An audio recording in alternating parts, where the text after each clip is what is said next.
What's going on, guys? We are back with My Team episode number 3. And so far in the series, the first 2 episodes, you guys have been showing mad love. So shout out to everybody who's clicked on, showed love with the likes and comments and all that on the first 2 episodes. We're going to keep it going with another big episode today. And I'm going to highlight 2 of you in particular because I saw 2 great comments on last video.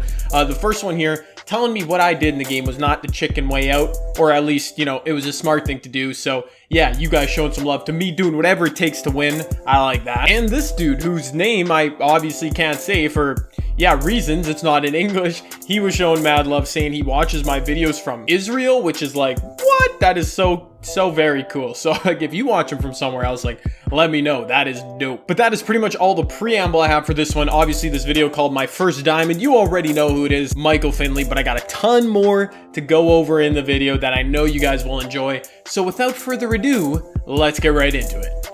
And we're picking this video up at the end of a domination game because I finally mostly completed the second phase of domination. Fantasy or all-time, whatever it's called. I finished the 30 teams. I still have like the 3 final, like quote-unquote boss battles left to go. Yeah, fantasy domination.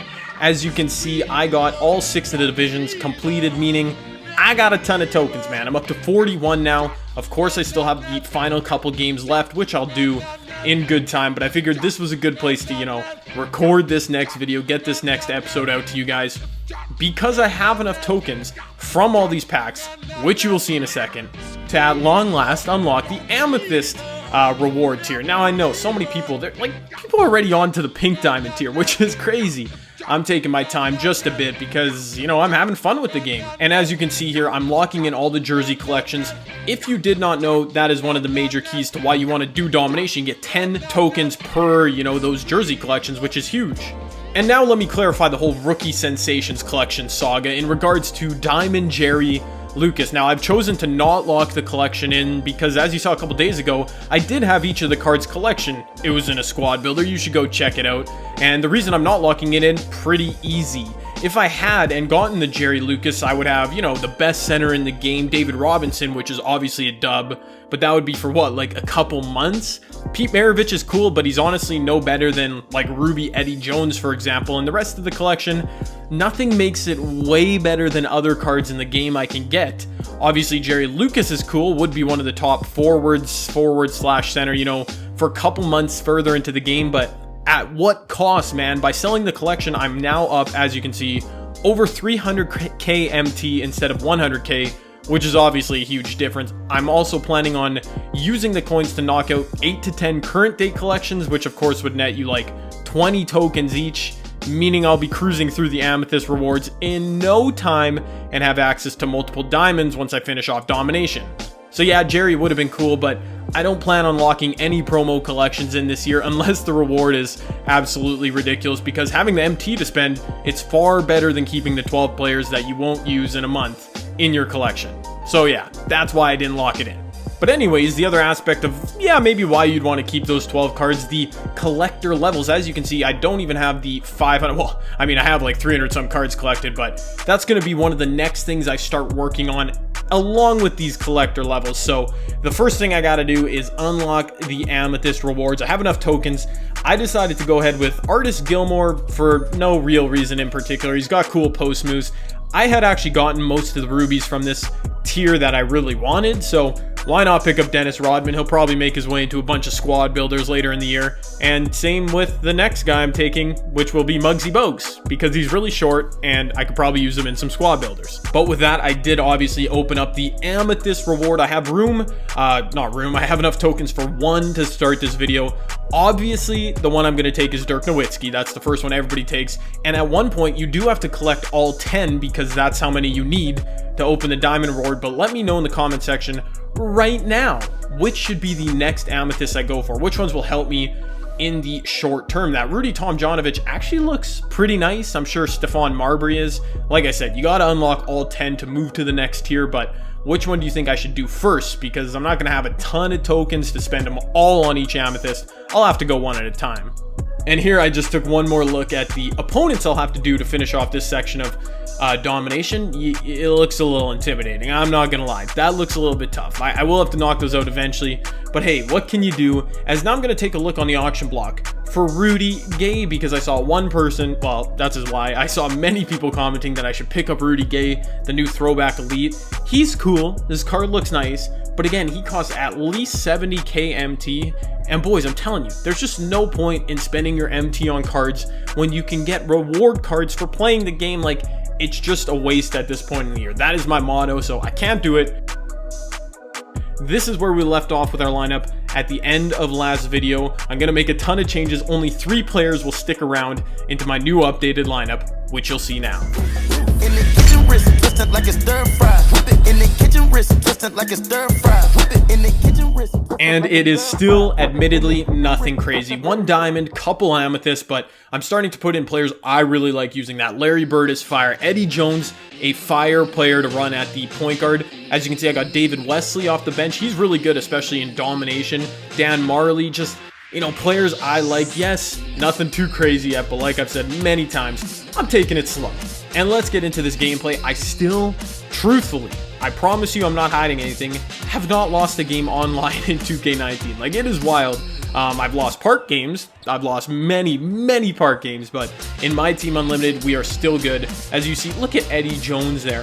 His play style, when he gets hot, when he gets a takeover, you can tell what a player's quote-unquote archetype would be if you were talking about park.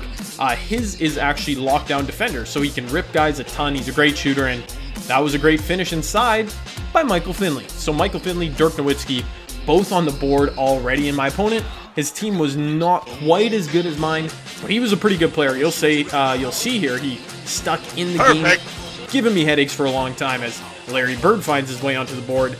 And I actually made a comment a couple videos ago. Look at that ball movement. Oh, baby, into the corner. Eddie Jones. Great pass there from Karl Anthony Towns. Actually, that might not have been Eddie Jones. I don't even know who hit that 3. Somebody hit the 3. Might have been Gerald Wallace. But yeah, I made a comment a while ago about how I don't like Larry Bird. First of all, I meant in the game. I typically don't like him in 2K. But this year is different. I can get his shot down. He's really effective as, look at Kristaps. Oh, that post move did not work. But he still made the shot, which I guess means it did work. But yeah, Larry Bird is fire. I would actually prefer running him at the 4 because his rebounding is really good. But right now, Dirk Nowitzki and Mark Eaton are too good to both have out there. Like, I need them both out there along with Larry Bird. And look at this right here. Boom! That block, though. David West, don't try that back scratcher around here. And this was in the midst of when Kristaps, if you've been paying attention, he's been going off. He's really effective. I think his open shot 3 is only like an 80, but he hits so many shots, so many greens. He plays some solid defense too. Here goes David Wesley. Again, one of the nice little Ruby cards you should pick up if you're balling on a budget, especially. He can probably help carry your team a bit. As you can see, 8-point lead. I was trying to run away with it. Kristaps all the way to the rack with the slam. We were up 10. I was feeling really confident. We're up 8 now, but Kristaps is hot, so you know I got to feed the hot hand. I think he's got the post score takeover badge, so I just back in, spin. Yep, I like the way that move worked. I said a video ago that I'm not too fire with the post scoring, but you know, I'm slowly getting there because it's valuable to have. He was getting so many open looks from 3 though. This is like a subplot to my whole game. I might not show too many, but he went on a nice little run here where 2 threes in a row. He was killing me with this Channing Frye, and just like that, it was a 4-point game. We did make our way towards half though, where I hit one more 3, spoiler alert. Larry Bird, bang, from deep, put us up 7. We actually went up by 5 into the half, I should say. So it was a close game. I thought we're going to go to the distance with this man. He hit a pull-up jumper right here with CJ McCollum to tie the game. In fact, flash forward like 3 minutes. We're still only up 3, but it all changed starting right there. Karl Anthony Towns, a huge block with emphasis, bruh. With emphasis. We went down the other way. Larry Bird, a simple white man layup right there, put us up 5. But this was the moment. With a minute left, things started going crazy. Dirk Nowitzki with a white man dunk on the other end puts us up 7. And then it was Michael Finley time. My diamond. I know you've been waiting for him to break out. Look at this pass from Larry over to Michael. A little bit contested. He bangs it. Wasn't contested enough. In the corner, no chance. Michael Finley got hot, which means, yep, I got to feed him. This one was definitely contested. Doesn't even matter. All this with 26 seconds left. Look at this, bruh.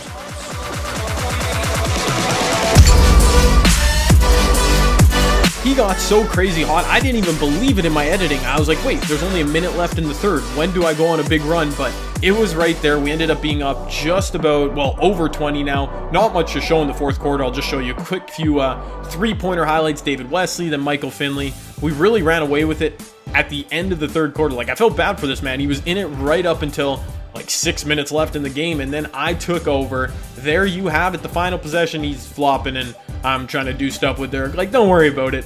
All you need to worry about is a 25-point win for your boy Jay. And look at the amount of MT we earned. Yeah, running up to score on opponents really helps. We were firing this game, 7 for 10 from deep. I got a good three-point shooting team. Michael Finley led us in his official debut. I've used them like 4 times already on my channel, but this is the official debut. And yeah, he played pretty well. Everybody got in the game. Everybody who did get in the game scored. And now switching lanes quickly, the Knicks. They are the first collection I decided to complete to get those 20 reward tokens. Like I mentioned when I was talking about Jerry Lucas, this is what I'm going to use my MT for. Yeah, silvers are still pretty costly, like 3,300 for him, but you know what? I finished the entire Knicks collection because I already had Kristaps. I finished it for 30K, and it gets you 20 tokens. At this point in the game, it is super valuable. I know maybe I'll come back to this later in the year and be like, bruh, I really paid that much for a silver, but you know what? I got to get to these good players. So as you can see, I got enough for another Amethyst. You guys are already going to let me know which Amethyst comes next, and maybe by next episode, I'll have even more collections done. So let me know which ones you've heard good things about, you've played with, and that'll be the next thing we do. But that's all I got for this one, guys. If you did enjoy, let me know by hitting the thumbs up button, and of course leaving me a comment on anything I talked about in the video or just what you want to leave. Also tweet me at JCanada10 for a shout out in next video. My boy at DinsteadFar11 showing some love, being one of many people to tweet me that they were first to like my video, so shout out to him. And of course I hope you all have a great day, a great evening whenever you're watching this. I'm JCanada. You all stay gold.